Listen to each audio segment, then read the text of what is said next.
তিন কারণে অপরাধী রাষ্ট্রপতি, আমরা তার বক্তব্য শুনতে পারি না, ওয়াকআউটের পর জামায়াতের আমির। রাষ্ট্রপতি তিনটি কারণে অপরাধী, তার বক্তব্য আমরা এই মহান সংসদে শুনতে পারি না বলে মন্তব্য করেছেন বিরোধী দলীয় নেতা ও জামায়াতে ইসলামের আমির ডাক্তার শফিকুর রহমান। বৃহস্পতিবার জাতীয় সংসদের অধিবেশন চলাকালে রাষ্ট্রপতি ভাষণ ঘিরে বিরোধী দলের ওয়াকআউটের পর বাইরে সাংবাদিকদের সঙ্গে কথা বলার সময় এ মন্তব্য করেন তিনি। শফিকুর রহমান বলেন, এই সংসদ জুলাই শহীদদের রক্তের উপর দাঁড়িয়ে আছে।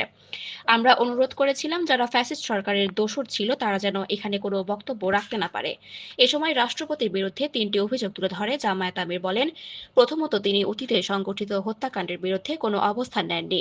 তার ভাষায় রাষ্ট্রের অভিভাবক হিসেবে তিনি সেই সময়ের কোনো খুনের বিরুদ্ধে প্রতিবাদ করেননি এবং কোনো ব্যবস্থা গ্রহণ করেননি।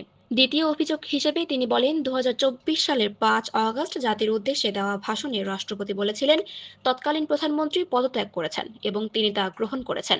কিন্তু পরবর্তীতে বিভিন্ন গণমাধ্যমে দেওয়া সাক্ষাৎকারে তিনি সেই বক্তব্য অস্বীকার করেছেন।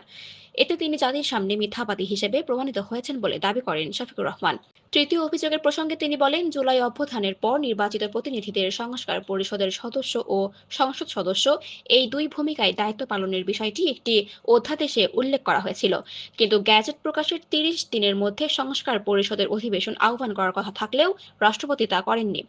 শফিকুর রহমান দাবি করেন, গণভোটে ৭০% মানুষ হ্যাঁ ভোট দিলেও সেই অনুযায়ী উদ্যোগ না নেওয়ায় রাষ্ট্রপতি জনগণকে অসম্মান করেছেন।